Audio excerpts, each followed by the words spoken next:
effectivement, c'est la journée mondiale des zones humides. Et on ne mesure peut-être pas suffisamment l'importance de ces zones humides. Peut-être qu'on commence à en avoir conscience avec les sécheresses multiples qui nous accablent actuellement, probablement parce que nous maltraitons souvent la nature, nous ne la traitons pas correctement. Et on a pu constater que dans le monde, en un demi-siècle, quasiment 30% des zones humides ont disparu. Or, 40% des espèces de la planète vivent dans les zones humides ou sont dépendantes des zones humides, notamment pour la reproduction.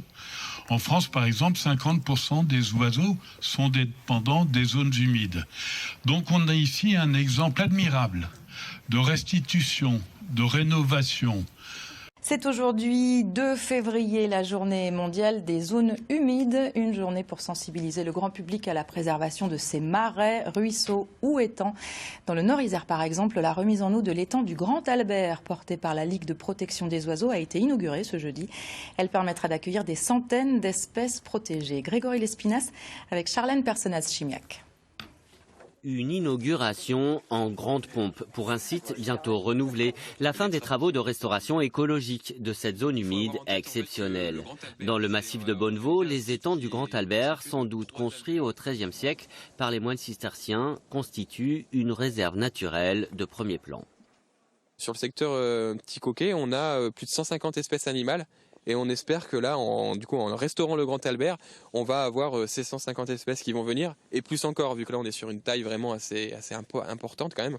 On est sur 17 hectares de milieux qui vont être rendus à la nature. Donc voilà, on va avoir, dans ces 150 espèces, on peut notamment espérer avoir une quarantaine d'espèces de libellules, et donc dont 3 qui sont extrêmement rares au niveau national. En 2008, la digue de cet immense étang a rompu, entraînant l'assèchement du point d'eau et la disparition d'une biodiversité remarquable. Près de 300 000 €, dont la majeure partie financée par l'État à travers le plan de relance européen, auront été nécessaires pour réaliser les travaux de cette zone humide indispensable. Qui a participé, mais avec d'autres, la France. On assiste à un déclin dramatique du vivant. La dernière COP 15 à Montréal en témoigne, et singulièrement dans les zones humides. On a perdu plus de 30% des zones humides durant ces dernières décennies.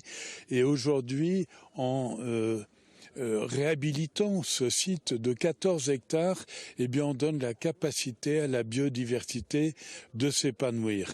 Le chantier sera prochainement ouvert au public avec des visites pédagogiques pour bientôt découvrir par exemple libellules, tritons ou hérons pourprés.